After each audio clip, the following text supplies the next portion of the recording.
नमस्कार प्यारे साथियों। आरआरबी एएलपी का पूरे यूट्यूब पे छान लेना, कहीं रियल एनालिसिस अगर मिल जाए। तुम्हारा भाई आज पहले शिफ्ट से लेकर लगातार जितने भी एएलपी के एग्जाम होंगे, मैं आपको पूरे कंप्लीट हर एक शिफ्ट का एनालिसिस वो भी रियल दूंगा मेरे भाई।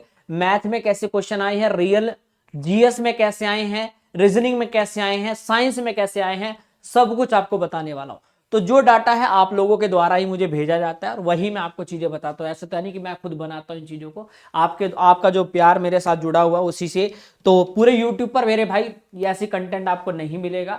तो वीडियो को लाइक, चैनल को सब्सक्राइब कर लेना। 100% ऑथेंटिक, जैसे आपने देखा कि उल्लास नव भारत साक्षरता कार्यक्रम के तहत मिजोरम गोवा के बाद भारत का तीसरा पूर्ण साक्षर राज्य कौन सा बना, ये क्वेश्चन है। ऐसे जितने भी क्वेश्चन हमारे एग्जाम में बने हैं, मैं 100% रियल, और आपको लगेगा कि हाँ विकास भैया तो रियल पेपर है। ठीक है, देखो बस एक दिक्कत है, मैंने कुछ यहां पर एक्सपेक्टेड किसी में ऑप्शन भी बनाए, क्योंकि भाई क्या होता है मेरे पास जो क्वेश्चंस आते हैं सिर्फ, ठीक है, ऑप्शन नहीं बच्चे दे पाते हैं क्योंकि बच्चों को इतना याद नहीं रहता। बट हाँ ये है कि क्वेश्चन को क्लियर कर देते हैं कि वो कि सर ये क्वेश्चन आए थे।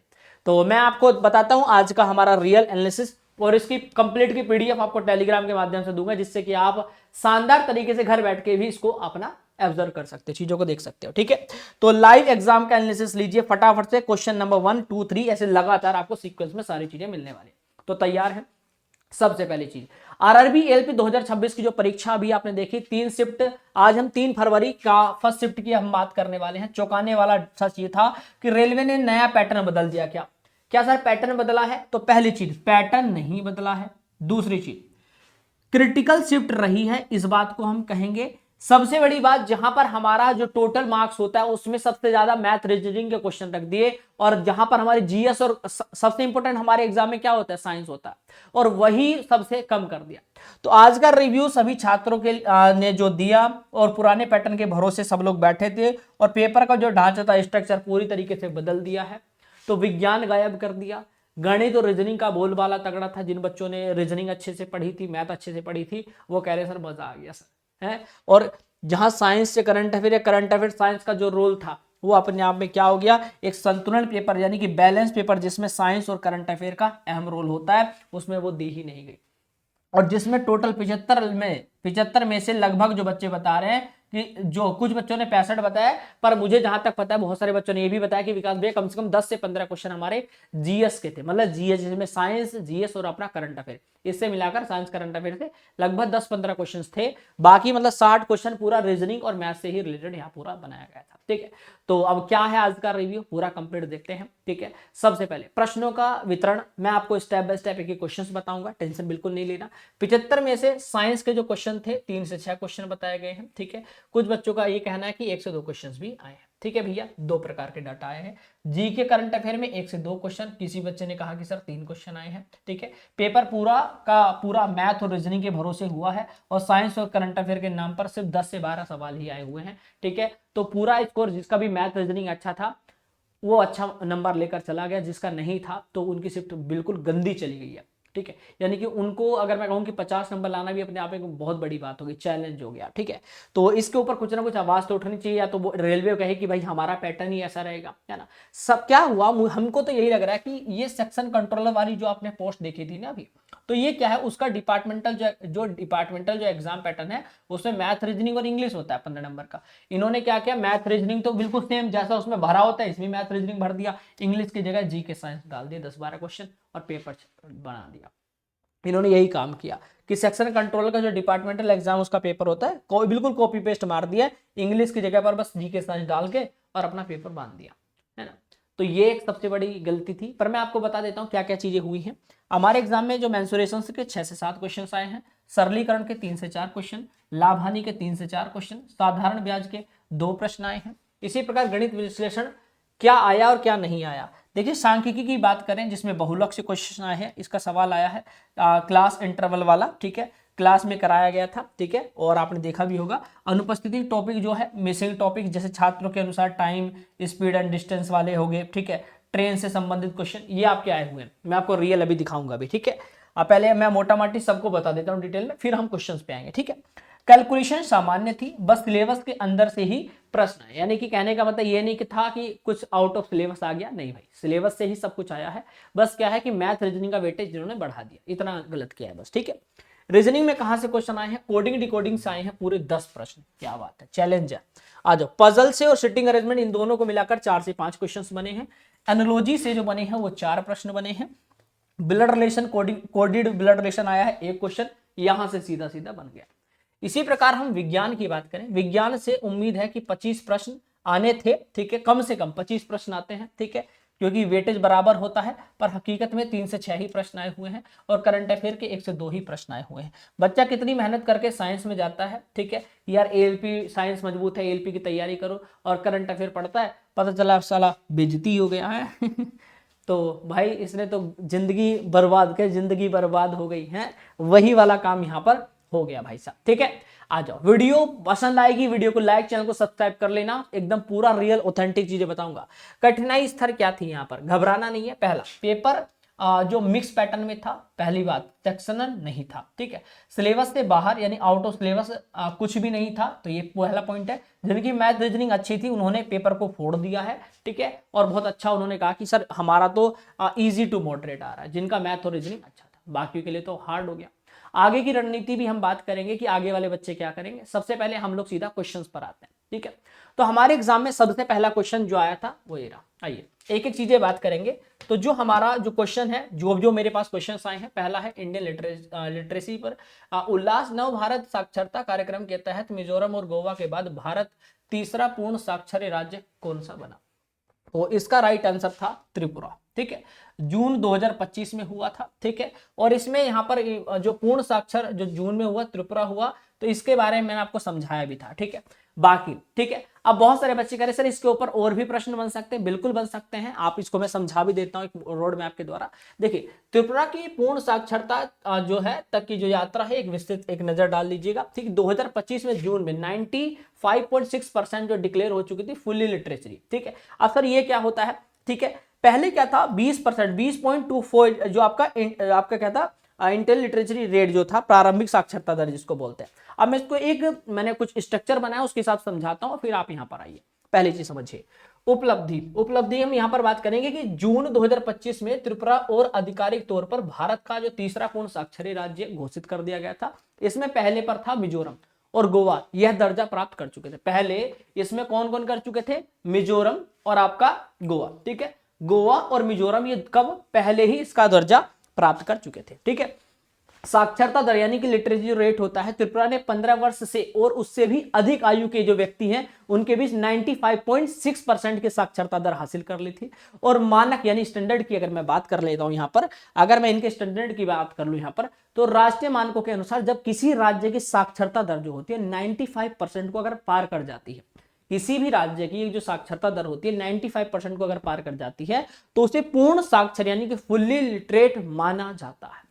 और अभी आपको पता है 1961 में जो त्रिपुरा की जो साक्षरता दर थी, जो हमारे त्रिपुरा है इसकी जो साक्षरता दर थी वो कितनी हो गई थी, 95.6, ठीक है। अब कितनी है 95.6, और उस समय कितनी थी 20.24% थी 1961 में, ठीक है। तो बहुत बदलाव हुआ और 95% को पार कर लिया है, 95.6% हो चुकी है, यानी फुल्ली लिटरेचर में आ चुकी है। और सितंबर 2025 में हिमालय जो आपका हिमाचल प्रदेश है उसको देश का चौथा पूर्ण, यहां से क्वेश्चन बन सकते हैं, ध्यान रखना आगे वाली शिफ्ट वाले बच्चे भी, चौथा पूर्ण साक्षर राज्य घोषित कर दिया गया। किसको, हिमालय को, ठीक है, किसको, हिमाचल को, ठीक है भैया। तो इतना भी पॉइंट याद रखना कि जो हिमाचल है इसको क्या मान लिया गया है, इसको तीसरे नंबर का मान लिया गया है, ठीक है भैया। क्या बताया मैंने कि हिमाचल को चौथा पूर्ण साक्षर राज्य घोषित किया गया है। इतनी बात समझ में आ चुकी है, ठीक है, यहां तक बात समझ में आ चुकी है। अगला क्वेश्चन हमारा कहां से आया था, अगला आया था ध्वनि तरंगों के संरचरण के दौरान जो विरलन होता है इसके क्षेत्र में माध्यम का जो घनत्व और दबाव कैसा होता है। इसका राइट आंसर था कम दबाव और कम घनत्व, कम दबाव और कम घनत्व। अब आपने क्या होगा, देखो एक तो होता है हाई प्रेशर, एक होता है लो प्रेशर। तो जब हाई प्रेशर होता है तो इसमें क्या होता है, संपीड़न जो होता है, और जो आपका लो प्रेशर होता है इसमें विरलन होता है। अब सर कम घनाव और कम घनत्व की बात कर लेते हैं, इस पर भी मैं आपको बात करता हूं। देखिए जो घनत्व ध्वनि होता है, ध्वनि एक अनुदैर्ध्य तरंग होती है। जो माध्यम के जो कण होते हैं उनके कंपन के माध्यम से आगे बढ़ती है, और जब ध्वनि किसी माध्यम जैसे हवा में यात्रा करती है तो यह दो प्रकार के क्षेत्र में बन जाती है। पहला होता है संपीड़न। पहला क्या होता है? संपीड़न। यह वह क्षेत्र है जहां माध्यम के कण जो होते हैं एक दूसरे से बहुत पास आ जाते हैं, और यहां उच्च दबाव यानी हाई प्रेशर और उच्च घनत्व की क्या होती है? डेंसिटी, यानी हाई डेंसिटी यहां पर होती है। पर विरलन में क्या होता है? विरलन वह क्षेत्र होता है जहां माध्यम के जो कण होते हैं एक दूसरे से फैल जाते हैं, ठीक है, एक दूसरे से फैल जाते हैं, तो यहां जो कण होते हैं उनके बीच दूरी बढ़ जाती है, उनके बीच दूरी बढ़ जाती है, तो इसके परिणाम ये होते हैं कि कम दबाव होगा और कम ही यहां पर घनत्व उत्पन्न होगा। बात समझ में रहा है? तो क्या होगा? लो प्रेशर होगा और लो ही यहां पर डेंसिटी रहने वाली है। तो विरलन और आपने संपीड़न को थोड़ा सा समझा। याद रखने के दो पॉइंट है कि जब ध्वनि तरंग जो होंगे संपीड़न और विरलन की एक श्रृंखला के रूप में चलती है, और ग्राफ पर विरलन को जो गर्द यानी उसके जो निचला हिस्सा होता है उसके रूप में दर्शाया जाता है। इतना पॉइंट समझ में आ गया? ठीक है, तो दो क्वेश्चन आपके हो चुके हैं। तीसरा क्वेश्चन, मुझे उम्मीद है कि आपके एग्जाम में जिनके बच्चों के क्वेश्चन आए हैं उनको पता चल पा रहा होगा कि हमारा सही था या गलत, और मुझे कमेंट करके बताना कि जो मैं रिव्यूज आपके लिए ला रहा हूं ऑथेंटिक है या नहीं है। अगर आपको लगता है कि ऑथेंटिक नहीं है, आप बता सकते हो, आने वाले और बच्चों के भी, क्योंकि इन हमारी क्लासेस के माध्यम से और बच्चों का भी प्रोत्साहन बढ़ता है, और आपके किसी भी दोस्त का एग्जाम एएलपी का था उसको आप इस वीडियो को शेयर कर सकते हैं। तीसरा पॉइंट आइए, निम्नलिखित में से कौन सा विषवांगी मिश्रण का एक गुण है? ठीक है, पूरे यूट्यूब पर छान लेना, अगर आपको इतना डिटेल में कोई बता देगा, ठीक है मेरे भाई, तो कोई नहीं, पूरे यूट्यूब पर छान लेना। सब क्या करें? एक्सपेक्टेड एक्सपेक्टेड एक्सपेक्टेड, सब यही पढ़ा रहे भाई, सब यही पढ़ा रहे सर, मैथ के क्वेश्चन भाई सब ला रहा हूं, सब जो भी मेरे पास आप लोगों के ही कमेंट होते हैं, आप लोगों के ही मैसेजेस के द्वारा ही मेरे पास क्वेश्चंस आते हैं, ठीक है। तो भाई मेरा बस ये है कि आप लोग के जो एग्जाम हुए हैं उसमें आपने क्वेश्चंस देखे होंगे, बस आप लोगों का प्यार ऐसे ही मिलता रहे, ठीक है। अगले क्वेश्चन की ओर मूव करते हैं, ठीक है। चल, अगला क्वेश्चन हमारे एग्जाम में जो आया था, निम्नलिखित में से कौन सा विषमांगी मिश्रण का एक गुण है? ठीक है, आ जाओ। तो ये मिश्रण से जो क्वेश्चन आया था इसको मैं थोड़ा सा समझाता हूं। इसका आंसर था गैर समान घटक, ठीक है, और दृश्य सीमाएं। इसका एक मैंने फॉर एग्जांपल भी दिया है, तेल और पानी का मिश्रण, तेल और पानी का मिश्रण। अब देखिए पानी कहां है? पानी ये रहा, ठीक है। दृश्य सीमा कहां है? यहां पर है। और ऑयल कहां है? ये रहा, ठीक है। अब मैं इसको छोटा से पॉइंट को समझाता हूं मेरे भाई। देखिए मिश्रण दो प्रकार के होते हैं, पहला होता है समांगी, ठीक है, होमोजीनियस, एक होता है विषमांगी, हेट्रोजीनियस। दो प्रकार के होते हैं। पहला कैसा होता है? पहला होता है होमोजीनियस, दूसरा होता है हेट्रोजीनियस। इतनी बात समझ में आ गई? यानी कि एक तो होता है समांगी मिश्रण, एक होता है विषमांगी मिश्रण, दो प्रकार के होते हैं। अब पहला पॉइंट होता है जो समान वाले होते हैं, गैर समान जो आपका क्या होता है? संगठन होता है। यानी जिसमें विषमांगी, जो इसमें क्या होता है, जो विषमांगी मिश्रण होता है उसमें पदार्थ पूरी तरह से नहीं घुलते, इसके अलग अलग हिस्सों में घटकों की मात्रा अलग अलग हो सकती है। मैंने फिर समझा देता हूं कि जो विषमांगी मिश्रण होता है इसमें पदार्थ पूरी तरह से नहीं घुलते हैं और इसके अलग अलग हिस्सों में घटकों की मात्रा अलग अलग हो जाती है।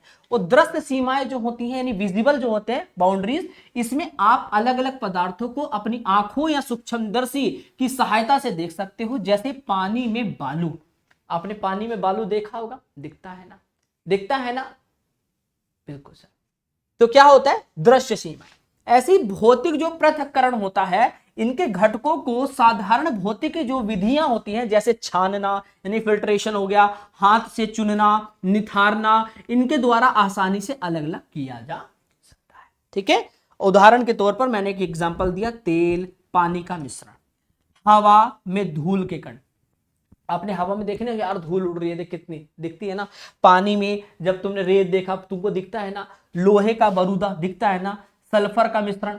तो ये कुछ पॉइंट एग्जांपल के माध्यम से आप समझ सकते हैं। डिपेंड करेगा एग्जाम में किस प्रकार के ऑप्शंस दिए गए थे, ठीक है। चल, तो मिश्रण जो मैंने मिक्सचर होता है मिश्रण को थोड़ा अच्छे से और समझाने का प्रयास किया, शायद आपको समझ में आया हो। एक इसका मैंने एक एग्जांपल भी दिया है असमान घटक का, ये देख सकते हो, यूनिफॉर्म कंपैरिजन, यानी कि कण पूरी तरह से नहीं घुलते। देखो जैसे पानी है, पानी है, पानी में जो नीचे कण पड़े हुए हैं देख सकते हो, यहां पर जो पानी है ये तेल है, अलग अलग है, ठीक है।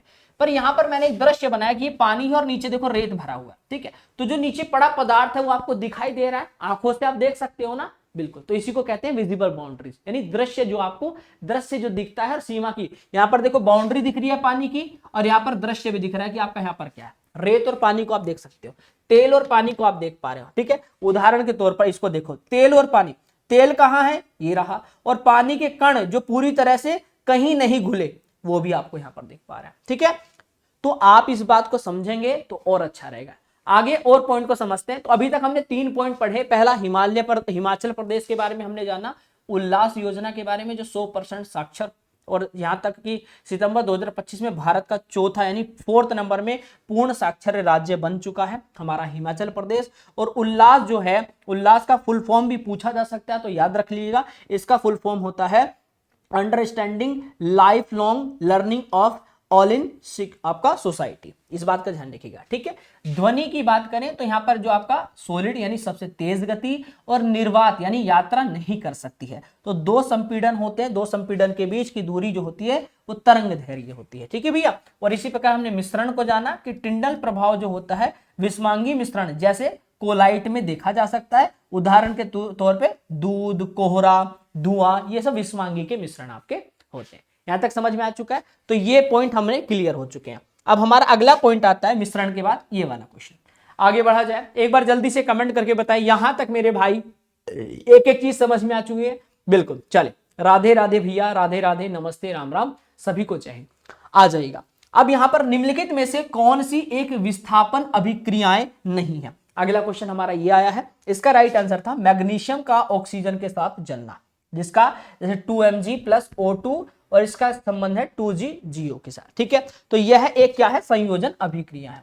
तो बात क्या थी यहां पर, इसको भी जो समझने की बात थी, केमिकल रिएक्शंस की अगर हम बात करें तो इसको भी हमें एक समझना था, इसके संयोजन अभिक्रिया को भी हमें समझना था। आइए मैं इसको विस्तार पूर्वक समझा देता हूं। देखिए, डिपेंड करेगा आपके एग्जाम में किस प्रकार ऑप्शंस होते हैं, बट मेरा काम है आपको समझाना, तो मैं समझा कर ही जाऊंगा। आ जाइएगा, विस्थापन अभिक्रिया क्या है।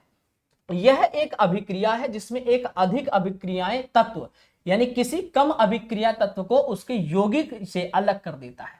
मैं आपको विकल्प, यह एक आयरन है, जैसे मैंने आपके सामने कुछ ऑप्शंस लिए, जैसे एग्जाम में कुछ ऑप्शंस लिए होंगे, तो मैंने कहा कि जैसे पहला ऑप्शन यहां आयरन Fe, कॉपर Cu और अधिक शक्तिशाली है, इसलिए उसने Cu को हटा दिया, यह विस्थापन है।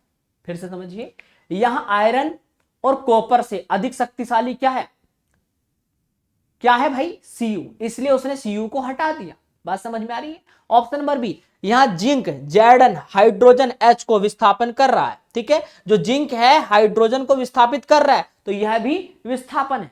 विकल्प नंबर डी, यह कॉपर और सिल्वर को विस्थापन कर रहा है, विस्थापित कर रहा है ना, तो यह भी विस्थापित है। पर क्वेश्चन ने कहा था कि नहीं है, हमें ऐसा चाहिए जो क्या हो, जो विस्थापन अभिक्रिया ही नहीं हो। तो वो आपका कहां मिलेगा, वो मिलेगा ऑप्शन नंबर सी में। ये गलत है। क्यों गलत है, 2Mg + O2 2MgO यानी एक संयोजक बन रहा है, संयोजक अभिक्रिया बन रही है, तो ये एक उदाहरण है, इसमें 2 तत्व जुड़कर एक नया पदार्थ बना रहे हैं। ठीक है, यहां पर क्या हो रहा है, यहां पर 2 तत्व मिलकर एक पदार्थ बना रहे हैं और किसी को हटा नहीं रहे हैं, इसीलिए हमारा यहां विस्थापन अभिक्रिया नहीं। क्लियर है मेरे भाई। ठीक है, अगला पॉइंट आ जाए। नेक्स्ट क्वेश्चन हमारा एग्जाम का है, निम्नलिखित में से कौन सा तरल संयोजी ऊतक नहीं है। इंपॉर्टेंट पॉइंट है, निम्नलिखित में से कौन सा तरल संयोजी ऊतक नहीं है। तो इसका आंसर था मांसपेशियां। बहुत सारे बच्चों का था कि सर मांसपेशियां ही क्यों होगा, रक्त भी तो हो सकता है या लसीका भी तो हो सकता है। ठीक है, देखिए रक्त और लसीका तरल संयोजी ऊतक है, ये तो पॉइंट है। रक्त जो है और लसीका है ये संयोजी ऊतक है। क्या है, संयोजी ऊतक है। पर हमसे क्या पूछा गया है, हमसे पूछा गया है कि ऐसे कौन से तरल संयोजी ऊतक नहीं है। हमें पूछा है कि नहीं है, पूछा है, और ये तो होते हैं, इसीलिए ये नहीं होगी। ठीक है, तो राइट आंसर क्या होगा, मांसपेशियां। इसको थोड़ा विस्तार से समझा दूं, आ जाओ। देखो, तरल संयोजी ऊतक की मैं बात करूं तो मानव शरीर में केवल 2 ही मुख्य तरल संयोजी ऊतक होते हैं। पहला होता है रक्त और दूसरा होता है लसीका। रक्त यह ऑक्सीजन पोषक तत्वों को हार्मोन का परिवहन करते हैं, और लसीका यह संक्रमण से लड़ने में वसा के परिवहन में मदद करता है। इसी प्रकार इन्हें मैं आपको समझा देता हूं, तो इन्हें तरल इसलिए कहा जाता है क्योंकि इनका जो आधार है ना, वो क्या होता है, तरल होता है। इतना पॉइंट समझ में आया। मांसपेशी को समझा देता हूं। मांसपेशी एक पेशीय ऊतक है। ये क्या है, यह एक जो आपकी मांसपेशी होती है यह पेशीय, ये पेशीय ऊतक का एक हिस्सा है और संयोजी ऊतक का नहीं है, इसलिए कार्य शरीर में गति प्रदान करता है। और त्वचा की बात कर देता हूं, त्वचा भी एक आपका ऑप्शन में आ जाता है, तो त्वचा को समझा देता हूं।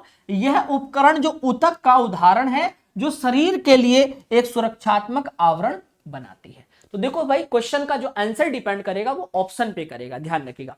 तो जो ऊतक का प्रकार होता है मैं आपको समझा देता हूं। देखो तरल संयोजी जो होते हैं उसमें बोला जाता है रक्त और लसिका, ठीक है।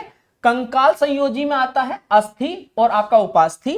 पेशीय ऊतक में आता है हृदय पेशी और आपका रेखित पेशी और आपका अरेखित पेशी। क्लियर है पॉइंट। अगला क्वेश्चन, ये क्वेश्चन आया था, इसके बारे में बच्चे ने कुछ ज्यादा डिटेल नहीं दी थी, तो मेरे पास क्वेश्चन आया था अनुशासन का वास्तविक अर्थ क्या है। हमारे एग्जाम में क्वेश्चन ये भी आया है, अनुशासन का वास्तविक अर्थ क्या है। तो अनुशासन का अर्थ है नियमों और आदेशों का पालन करना जो जीवन में अव्यवस्था और सफलता लाता है।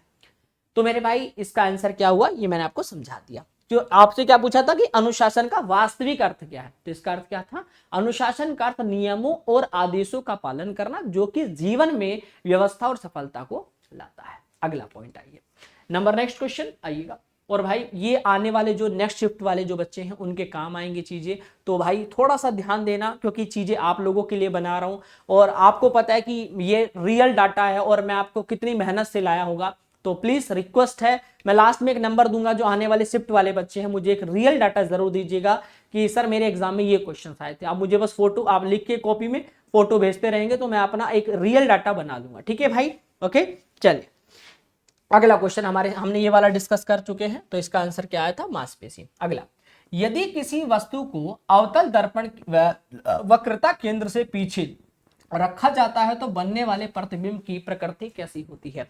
तो कैसी होती है, वास्तविक, उल्टा और वस्तु से छोटा, यानी कि F और C के बीच, F और C के बीच। क्लियर है पॉइंट, आ जाओ, इतना समझ में आ गया। अब इसको थोड़ा सा समझा देता हूं मेरे भाई, ठीक है ठीक है, यहां तक समझ में आ गया क्या, यहां तक समझ, इसको समझाने की जरूरत है या नहीं, ठीक है। तो समझ चुके हो कि यहां पर जो प्रतिबिंब बनेगा इनकी प्रकृति कैसी बनेगी, वास्तविक बनेगी और उल्टा और वास्तविक से छोटा, जिसमें F और C के बीच में, ठीक है जी सर। अगला क्वेश्चन हमारा आया मैथमेटिक्स से, ठीक है। अगला क्वेश्चन हमारा कहां से आया भाई जी, अगला क्वेश्चन आया है हमारा मैथमेटिक्स, ठीक है। चलिए ये रहा मैथमेटिक्स, इसने कहा 49 और 16 का मध्यानुपाती ज्ञात कीजिए, ठीक है। तो ये आपका क्वेश्चन आया मेन प्रॉपर्टीज से, ठीक है, मैथमेटिक्स। इसमें क्या होगा, इसको सोल्व करना है, तो सोल्व करने के लिए अंडरस्कोर a इंटू बी, तो a कितना दे रखा है 49 और b कितना दे रखा है 16, मल्टीपल कर दो। अब आप देखो अंडर जो आपने देखा था कि 49 जो होता है किसका वर्ग होता है 7 का, 16 किसका होता है 4 का और 7 जो कितना हो चुका है 28, इसका रियल आंसर, ठीक है। अगला क्वेश्चन ये आया था, ये ट्रिग्नोमेट्री से क्वेश्चन आया था, ठीक है, कि ये देखो ये क्वेश्चन है, ठीक है, यदि cos 5 और आपका ये इसका संबंध इसके साथ, तो इसका मान क्या होगा, तो इसका राइट आंसर था 1/3। थोड़ा मेरी मैथ थोड़ा कमजोर है भाई, तो ध्यान रखना, ठीक है, एडवांस मैथ की ज्यादा नॉलेज नहीं है, बट मेरा काम है आपको एक चीज बताना, या क्वेश्चन है भाई, ये पूरा सॉल्यूशन मैंने दे दिया और यहाँ पर देख सकते हो आंसर थी, ठीक है भैया। इसका आंसर आपका क्या है ये मैंने आपको कमेंट में आप भी बता देना, ठीक है। बाकी भाई आगे अगले क्वेश्चन की ओर बढ़ते हैं। अगला क्वेश्चन ये है जो हमारे एग्जाम में आया है भाई, इसने कहा कि जो कक्षा हमारी कौन सी थी भाई, कक्षा 9th के विद्यार्थी ने के एक समूह में एक इलाके के प्रत्येक परिवार में सदस्यों की जो संख्या है जानने के लिए 40 परिवारों का सर्वेक्षण किया और जिसके परिणाम स्वरूप नीचे दी गई बारंबारता सारणी प्राप्त हुई और इन आंकड़ों का बहुलन ज्ञात कीजिए, ठीक है। तो आपको बहुलक ज्ञात करना था और आंसर बताना था 6.6 होगा, 6.7 होगा, 6.9 होगा, 6.8 होगा, ठीक है भाई। सारणी क्या दी गई थी, ये रही, ये आपको दिया गया, तो दिए गए आंकड़े का बहुलक ज्ञात करना है और दिए गए मान ये थे, ठीक है भाई। तो इसके आधार पे आप कैसे आंसर, विकास भैया इसके आधार पे अपन लोग कैसे आंसर दे सकते हैं ये पता करना था। इसके आधार पे अपन लोग कैसे आपको पहले आप मुझे कमेंट करके बताएंगे जो आपको मैं एनालिसिस दे रहा हूं वो ऑथेंटिक है, आपको समझ में आ रहा है, आपके एग्जाम में क्वेश्चन शायद आए हुए होंगे। और अगर ये सेशन पसंद आए तो वीडियो को लाइक, चैनल को सब्सक्राइब कर लेना, आगे आने वाले जिस भी एग्जाम के लिए आप बोलोगे आपको ऑथेंटिक चीजें देता रहूंगा, ठीक है। तो देखिए यहां पर दिया गया मान, इसका मान ये है, इसका ये, इसका ये, इसका ये, इसका ये, ठीक है। तो इस प्रकार जब भी दिए गए आंकड़ों का बहुलक ज्ञात करने के लिए बोलता है तो इसका एक फॉर्मूला होता है, L + F1 - F2 divide by 2F1 - F2 और F2 इंटू H। तो इसके जो भी वैल्यूज थी आपने यहां पर डाली और आपने इसको जब सॉल्व किया तो इसका राइट आंसर आ गया 6.8, 6.8 आ गया। कितना आ गया? 6.8 आपका आंसर आ गया। ये पूरी पीपीटी मैंने टेलीग्राम पे डाल दी है, तो आपको घबराने की जरूरत नहीं है, आपको सारी अपडेट बिल्कुल सही तरीके से मिलेगी। ठीक है, आइए अगला क्वेश्चन देखिएगा। अगला क्वेश्चन हमारे एग्जाम में जो आया है कि 40 किलोमीटर प्रति घंटा की और 22 किलोमीटर प्रति घंटा की चाल से एक ही दिशा में चल रही दो रेलगाड़ी, यानी कि आपके एग्जाम में ट्रेन से संबंधित जो मैथ में क्वेश्चन आते हैं वो भी आए हुए हैं। ठीक है, एक ही दिशा में, यानी कि दोनों ट्रेनें जो थी वो एक ही दिशा में चल रही हैं। तो दो रेलगाड़ी एक दूसरे को 1 मिनट में पार करती है। यदि पहली रेलगाड़ी की लंबाई 125 मीटर है तो दूसरी रेलगाड़ी की लंबाई क्या होगी? तो मेरे भाई आपको लेंथ मिल चुकी है 125 मीटर, ठीक है, ट्रेन की। दूसरा स्पीड चल रही है 40 किलोमीटर प्रति घंटा और एक चल रही है 22 किलोमीटर प्रति घंटा की चाल से। ठीक है भैया, जो दूसरी ट्रेन है उसकी कोई लेंथ नहीं दी गई है, बस स्पीड आपको दी गई है। ठीक है, तो सापेक्ष क्या पूछा है? दूसरी रेलगाड़ी की लंबाई क्या होगी? तो भाई सापेक्ष चाल की बात करें, वो चल रही है 40 की स्पीड से, दूसरी चल रही है 22 की स्पीड से, तो अंतर क्या है? 18 किलोमीटर प्रति घंटा की चाल से वो चल रही है। अंतर निकाल लिया आपने। आपने इसको मिनट में निकाला, मिनट कितने मिनट मीटर प्रति सेकंड, अगर मैं कहूं कितने मिनट प्रति सेकंड की स्पीड चल रही तो 5 मीटर प्रति सेकंड की। ठीक है, 5 मिनट। तो कुल दूरी कैसे निकालोगे? चाल इंटू समय। तो चाल क्या थी भैया? 5, और समय 1 घंटे में कितनी होती है? 60 मिनट। तो भाई साहब कितना हो गया? तो 60 इंटू 5 कितना हो गया? 300 मीटर। तो यहां निकल के आ गया। दूसरी ट्रेन की लंबाई बतानी है, तो 300 में से आपको क्या करना है? आप इसकी कितनी थी भाई? 125। इसकी लेंथ कितनी थी? 125 मीटर। तो 300 में से 125 घटा दो तो दूसरी की लेंथ निकल के आ जाएगी 175 मीटर। आपका सही जवाब हो जाएगा। यहां तक बात समझ में आ चुकी है? ओके सर, ठीक है, अगला क्वेश्चन आ जाओ। अगला क्वेश्चन आपका परसेंटेज से आया हुआ है कि 60 का 50%, 40 का 30% से कितना अधिक होगा? भैया 60 का जो 50% होता है वो कितना होता है? 30 होता है। और 40 का 30% कितना होता है बाबू? 12 होता है। और कितना अधिक है? घटा दो, 30 में से 12 गया, कितना बचा? 18। यानी कितना अधिक है? 18 अधिक है। राइट आंसर क्या हो गया बाबू?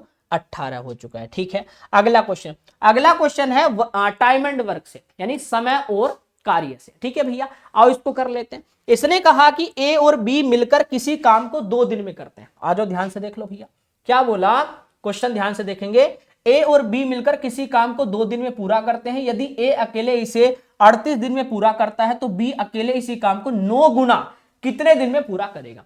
तो भाई एक बात बताओ, इसने कुल काम जो आपको बताया, देखो इसने कहा ए और बी मिलकर किसी काम को 2 दिन में करते हैं, ठीक है, और ए अकेला उस काम को 38 दिन में करता है। तो ए अकेला 38 दिन में करता है तो वो उसको आधे में कर सकता है। तो हमने क्या कहा? हमने अभी आंसर नहीं दे रहे, हम कहे कि अगर कुल काम जो देखा, हमने कहा कुल काम जो था वो कितना? 38 दिन में हो रहा है। ठीक है, क्योंकि दोनों मिलकर यहां पर कर रहा है। ठीक है, इसने कहा कि ए अकेला मिलकर उसे 38 दिन में पूरा करता है। ठीक है, तो आपको क्षमता अगर मैं देखूं कि ए की अगर मैं क्षमता देखूं तो ए प्लस बी का कितना होगा? मैंने कहा 19 होगा। ठीक है, और बी की क्षमता यानी कि अगर 19 है तो ए की क्षमता से कितना होगा? 18 होगा। ठीक है, तो बी का समय ए के काम से क्या हुआ? 38 डिवाइड बाई 18। तो 9 गुना के हिसाब से निकालना है तो 9 इंटू 30 डिवाइड बाई 18। तो राइट आंसर क्या आएगा? 19। 9 दूनी 18 और 2 से कटा 19 दूनी 38। तो हमारा आंसर क्या गया? 19 दिन में क्या कर लेगा कि 9 गुना कितने दिन में पूरा कर लेगा? 19 दिन में। उससे 9 गुना काम कितने दिन में? 19 दिन में कर लेगा। चलो भैया, यहां तक समझ में आ चुका है। ओके जी, और अगला क्वेश्चन आ जाओ। अगला क्वेश्चन हमारा कहां से था भैया? इक्वेशन वोट से था। ठीक है भैया, इसको भी कर लेते हैं, आ जाओ। इसने क्या कहा? रजत, पूजा और अभा एक चुनाव में भाग लेते हैं। रजत को वैध मतों का 36% और पूजा को 40% मिलता है। इसको 36% और इसको 40% मिलता है। तो कितना हो चुका है? 36% और 40%, ये हो चुका है 76%। तो 100 का 76% घटा दो, कितना बचा? 24%। यानी आधा को कितना मिलेगा? कितना मिलेगा आधा को? 24%। ठीक है, यदि कुल मत कितने हैं? 40,000 है और 10% मत अवैध हैं तो अभा को कितने मत मिलेंगे? अभा को तो आपको पता है टोटल 100%। 100 में से आप क्या करो? रजत के वैध मत जो हैं और पूजा के दोनों को मिलाकर घटा दो। तो इसके 36, इसके 40, कितना हो गया? 76। 100 में से 76 गया, कितना बचा? यानी कि आधा का कितना हुआ? 24%। अब आधा जो अभा थी उसके मत कितने थे? 40%। ये 40,000 ये हो गए, प्लस अभी आपको पता है इसने कहा था क्वेश्चन में, क्या बोला था भाई? इसने कहा कि 10% जो मत हैं वो अवैध हैं। अगर आपके टोटल में से 10% अगर अवैध मत है तो वैध मत कितने हुए 90%। तो परसेंटेज निकालने के लिए परसेंटेज हटाओ, डिवाइड में 100 लगाओ, तो 90 डिवाइड बाई 100 इंटू, आपको पता है ये कितना है 24%, परसेंट जाओ नीचे डिवाइड में 100 लगाओ। ठीक है भैया, अब इसको आप सोल्व करोगे, 0 से 0 कटा, इन दो 0 से ये 0 कटा, अब यहां पर मल्टीपल कर लो, राइट आंसर क्या आएगा 8640 आपका जो होगा रियल आंसर की। आभा को कितने मत मिले 8640 मत टोटल मिले। यहां तक बात समझ में आ चुकी है? ठीक है भैया, ओके। ऐसा लग रहा कतई मैं ही मैथ का मास्टर हूं। आ जाओ भाई, आ जाओ। अगला क्वेश्चन देखते हैं। अगला क्वेश्चन हमारा आया है भाई एलसीएम एचसीएफ से। ठीक है, एलसीएम एचसीएफ से पहले बताएंगे यहां तक समझ में आया मेरे भाई? राधे राधे, नमस्ते, राम राम। एलसीएम एचसीएफ यानी लघुत्तम और समाप्त वर्तक से डेसिमल नंबर से क्वेश्चन आया है। 0.48, 1.20, 1.68 का एचसीएम और एलसीएम ज्ञात करें। देखिए अब जब पॉइंट में आ जाती है ना कोई बात, तो उसको हम कैसे सोल्व करते हैं, है ना सर? मैथ रीजनिंग भी बताने वाला हूं भाई। बस अब मैथ ही आ गया, इसके बाद रीजनिंग के भी देख लेते हैं। जो भी क्वेश्चंस मेरे पास आए हैं मैं वो सब कुछ रखता हूं भाई।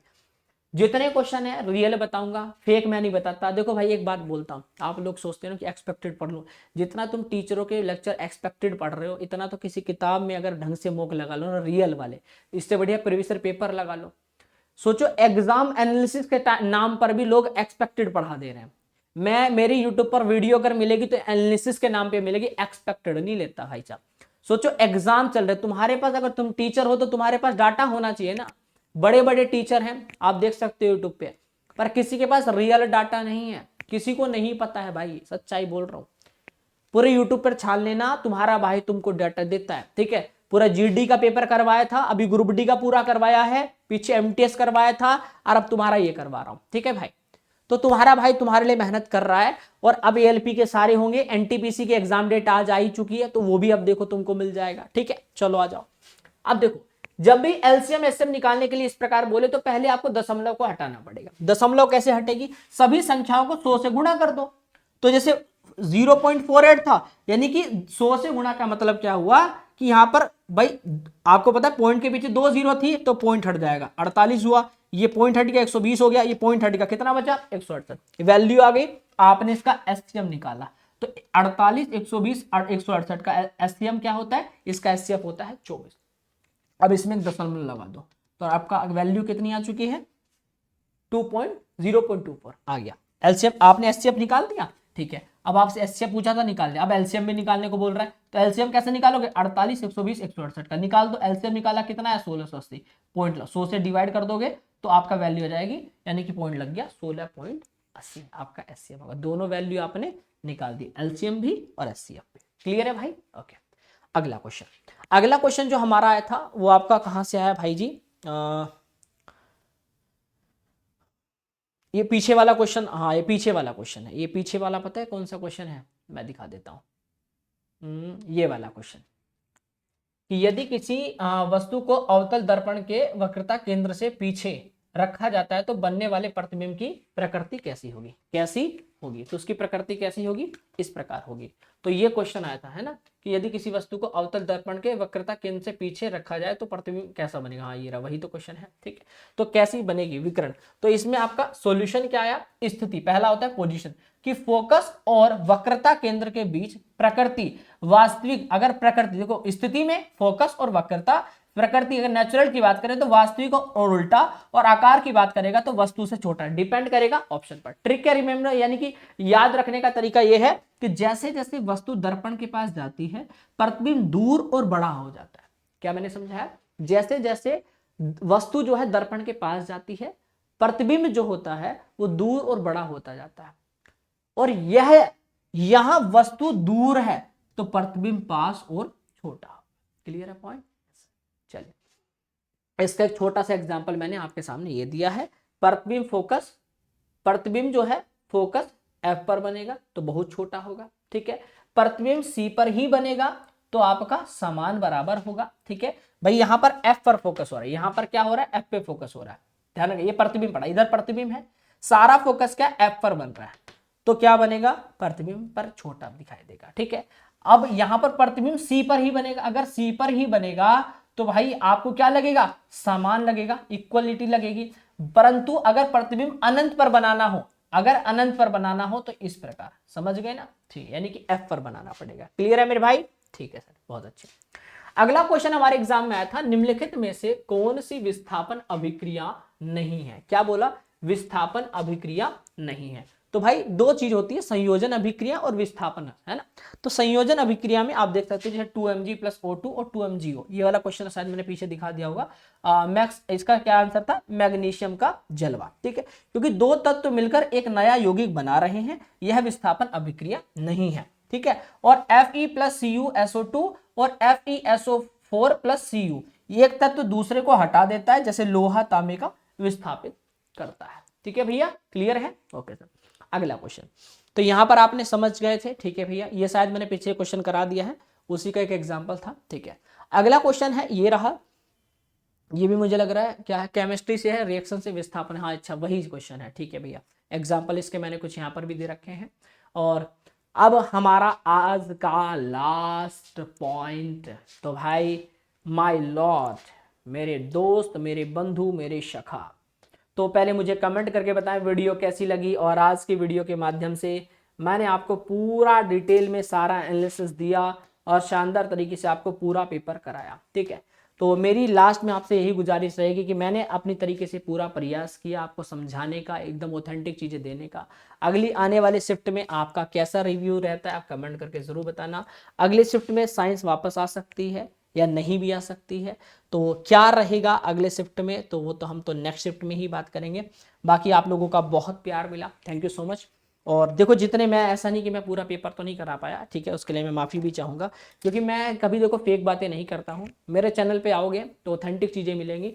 जो आपके एग्जाम में क्वेश्चंस आए थे वो मैंने दिए, कुछ एग्जाम्पल भी मैंने ऑप्शन के रूप में दिए, क्योंकि देखो ऑप्शन सारे बच्चे नहीं बता पाते कि सर इसका ऑप्शन भी ये होगा।